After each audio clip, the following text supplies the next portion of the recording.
Muy buenos días a todos. Gracias por estar aquí, gracias por la invitación. Mi nombre es José Alfonso Aguilar, trabajo en la Facultad de Informática Estatal de la Universidad Autónoma de Sinaloa. Y pues nada, estoy muy contento de participar en estas jornadas de la tecnología de la información. El tema sobre lo que vamos a platicar hoy es sobre las historias de usuario. ¿Qué son las historias de usuario? Bueno, nosotros en ingeniería de software, en el desarrollo de software, pues tenemos lo que son las metodologías tradicionales y tenemos lo que son las metodologías ágiles. Cada una de ellas tiene sus puntos a favor y sus puntos en contra.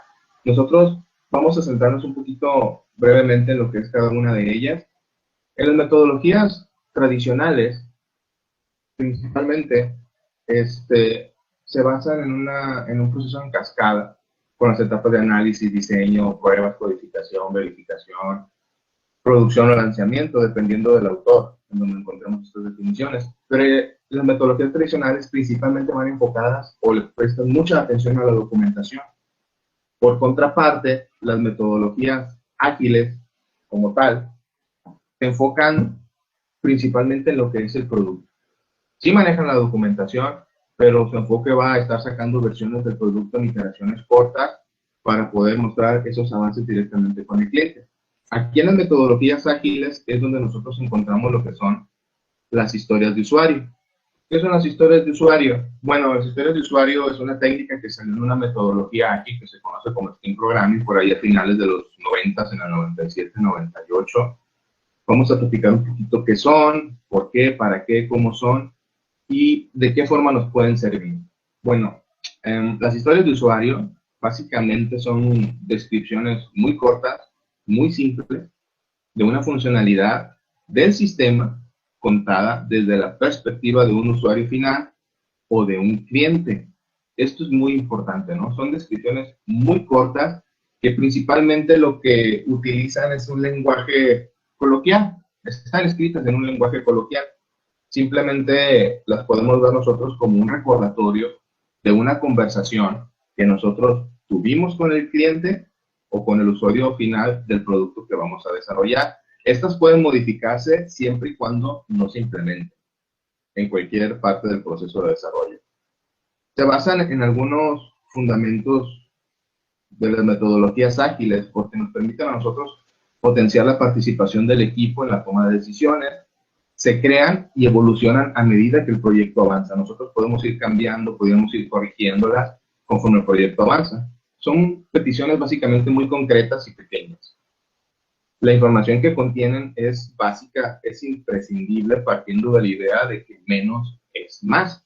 Pero principalmente, el porqué de las historias de usuario radica en que éstas apoyan la cooperación, la colaboración y la conversación entre los equipos de desarrollo, lo cual es fundamental. Las historias de usuario nosotros las podemos escribir básicamente en lo que es un post-it. Todos conocemos un post-it. La imagen que tienen aquí enfrente en su monitor es pues un post-it, y me permite a mí escribir una historia de usuario muy concreta, muy particular, partiendo del cómo, el quiero y el para, ¿no? En el cómo nosotros encontramos el rol de la persona que va a interactuar con el sistema o la persona que requiere esa funcionalidad. Tenemos el quiero, que es el evento, y tenemos el para, que básicamente es el por qué quiero yo esta funcionalidad. Ahora bien, en un ejemplo, supongamos nosotros que tenemos un pequeño cliente por ahí que quiere tener ya su tienda en línea, quiere migrar a lo que es los negocios en línea, y pues quiere que le desarrollemos una tienda en línea, pero no conoce la terminología, ni los tecnicismos, ni en lo particular cómo es que funcionan este tipo de aplicaciones web. Muy bien, en ese sentido, imaginemos nosotros que estamos desarrollando una historia de usuario para la parte de la consulta de productos. Quedaría como el siguiente ejemplo. Yo como usuario de la tienda online quiero un botón ordenar por precio para yo poder escoger el gel más barato y poder comprarlo. Ese es un ejemplo de una historia de usuario, utilizando un lenguaje coloquial. En lo que sería la consulta de pedidos de la tienda en línea, tenemos que como usuario web o como usuario de la plataforma, quiero consultar la tabla de pedidos para saber el estado de todos mis pedidos. Esto es un ejemplo de una historia de usuario muy sencilla para el caso de una tienda en línea. Y en el caso de una historia de usuario para las jornadas de TI, bueno, yo como asistente a las jornadas de TI, quiero descargar mi constancia de participación desde el sitio web del evento para guardarla y usarla cuando necesite comprobar créditos para mi titulación. Si se fijan, se redacta normalmente en el post-it, por ser algo pequeño, utilizan un lenguaje coloquial. Las historias de usuario también necesitamos nosotros validarlas mediante las técnicas de las 3 Cs. ¿Qué es esto? La tarjeta, la conversación y la confirmación. Eso es lo que debe de componer los elementos de una historia de usuario. Cuando nosotros hablamos de la card, de la primera C, que es la tarjeta, es básicamente cuando nos referimos al post-it. Por ejemplo, si yo tomo un post-it para una historia de usuario, como tengo en el ejemplo aquí en la pantalla, yo como usuario quiero ingresar al sistema para poder ver las noticias completas. Eso lo plasmamos en la primera C, que es la tarjeta. En la segunda viene la conversación. Es esa conversación que nosotros tenemos con el usuario y con el equipo de desarrollo, donde surgen o pueden surgir preguntas como cuántos intentos tendrá el usuario para ingresar, se bloqueará la cuenta si no ingresa, la contraseña correctamente. Esa serie, esa iteración, esas preguntas que nosotros tenemos, esa conversación que tenemos es la segunda C. Y finalmente viene la tercera C, que es la confirmación. Aquí ya son los criterios de aceptación, es la respuesta a las preguntas de esa conversación. Siguiendo el caso de este ejemplo, pues tenemos, después de 3 intentos, la cuenta será bloqueada, por cada intento fallido se mostrará un mensaje de error, o no se mostrará un mensaje de error para que sea un poco más usable la interacción con el sistema. Y en el caso de las jornadas de TI, pues la historia del usuario la complementaríamos con los criterios de aceptación. La constancia se debería poder enviar por correo electrónico, la constancia se puede descargar por PDF, debo ser capaz de compartir en redes sociales. Estos criterios de aceptación limitan al desarrollador para que no agregue funcionalidad de más. Es para lo que nos sirven. Finalmente, pues las historias de usuario no son especificaciones de requisitos, no son casos de uso, sí son centradas en el usuario, son independientes unas de otras y definen muy bien criterios de aceptación con el cliente.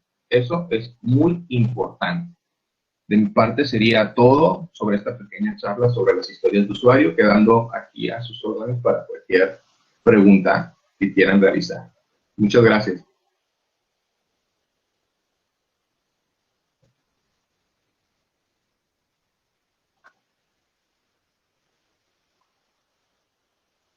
Buenas, soy Jairo Robles y tengo una pregunta.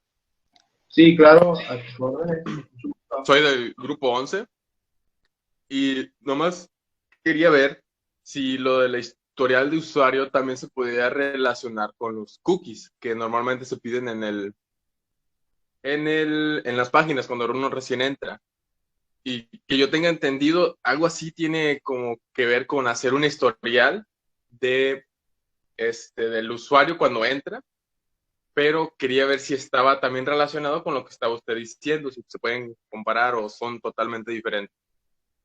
Ok, bueno, son totalmente diferentes. Las historias de usuario nosotros las utilizamos cuando vamos a iniciar el proceso de desarrollo del software, en las etapas iniciales de un proceso de desarrollo ágil, para nosotros escuchar al cliente que no tiene mucho tecnicismo y que el cliente sea capaz de decirnos, ah, bueno, mira, en la pantalla de inicio de sesión yo quisiera que hubiera un check que al presionarlo me recordara, por ejemplo. O yo quisiera que cuando yo voy a buscar o voy a generar mi reporte, pudiera tener un botón para poder imprimirlo en PDF. Entonces, ese tipo de conversaciones son los que plasmamos en las historias de usuario. Cuando nosotros hablamos de cookies, efectivamente las cookies tienen esa funcionalidad que tú dices, ¿no? Tú generas una cookie y la cookie lo que hace es almacenar la información que tú quieres mediante programación, no sé, cuando la haces en PHP con el hacer cookie para crearla, por ejemplo, con su caducidad y todo. Tú almacenas la información que quieras almacenar ahí para andarla pateando, para almacenar ese tipo de registros, para utilizar en los futuros ingresos a la página por parte del usuario. Eso ya es parte de la codificación y de la programación. Las historias de usuario son una técnica que complementa la parte de especificación de requerimientos cuando nosotros utilizamos metodologías ágiles para poder tener una charla, una interacción más fluida con el usuario del sistema y tener más en claro la funcionalidad que vamos a implementar. Son dos cosas diferentes que a lo mejor por el ejemplo que di del inicio de sesión y del logueo, pues a lo mejor daba hincapié a su similitud con las cookies, ¿no? Que las cookies pues almacenan información, la información que uno quiere que almacene para las futuras pregunta. Sí, dígame. Tengo un poco de ruido. Gracias, profe. Soy Aldrich Molín del grupo T11. Yo le quería preguntar si usted podría decir que estas historias son más como para poder tener buena comunicación con el cliente, ya que el cliente, pues como usted dice, está falto de tecnicismos para poder explicarse bien, o cómo lo diría usted. Sí, básicamente es un complemento. No reemplaza a la especificación de requerimientos del software y no reemplaza a los casos de uso, para nada. Okay. Pero es un complemento. Es un complemento porque la persona que inventó las historias de usuario por ahí a finales de los 90, pues partió del principio que muchos conocemos, que es que un texto puede tener diferentes interpretaciones. Entonces, cuando se plasma la funcionalidad de un sistema, de un software, en una especificación de requerimientos, en un texto, pues sí puede dar pie a tener diferentes interpretaciones. Entonces, las historias de usuario son pequeñas del sistema. Básicamente es eso. Ok. Pero, bueno, gracias, No, sí, dime, adelante. Es que usted comentaba así como que... A ver, desactivar su audio las personas que no estén. A ver, un momento, silenciar, listo. Mi nombre es Daniela Elizárraga Guzmán, del grupo TIT 43. Mi pregunta es algo similar a lo que fue del compañero anterior, pero en sí lo que es el lenguaje coloquial, ¿sería una conversación informal o formal? Es informal, básicamente es informal, porque es como si nos sentáramos en una mesa a platicar con el cliente y de pronto ya ven que cuando el cliente está solicitando alguna funcionalidad en el sistema o explicándolo, pues el cliente no usa tecnicismos como que la interfaz tal o el módulo de ventas o etcétera, ¿no? Entonces el cliente se pone a platicar básicamente lo que él espera que haga el sistema. Entonces las historias de usuario nos ayudan a simplificar eso, ¿no? Yo como usuario o yo como usuario final del sistema quiero esto, quiero que haga esto para poder hacer esto otro, para obtener tal cosa. Entonces eso es una conversación un poquito, es un lenguaje coloquial, informal. Y esa técnica se utiliza más en lo que es la metodología ágil Scrum. Porque en Scrum tú tienes la pila de backlog, que es la pila donde metes básicamente la parte de requerimientos en tu proceso de desarrollo, y utilizan mucho lo que son las tarjetas de las historias de usuario para meterlas ahí y priorizan los requisitos de esa manera, ¿no? En vez de redactar un documento de requerimientos como tal. Entonces, es un lenguaje informal que me sirve para conversar o interactuar con el cliente o con el usuario final del sistema, para yo en mi equipo de desarrollo tener más claro la funcionalidad y ciertos detalles, ¿no? Para hacerlo de una manera un poquito más ágil. Esa es su finalidad.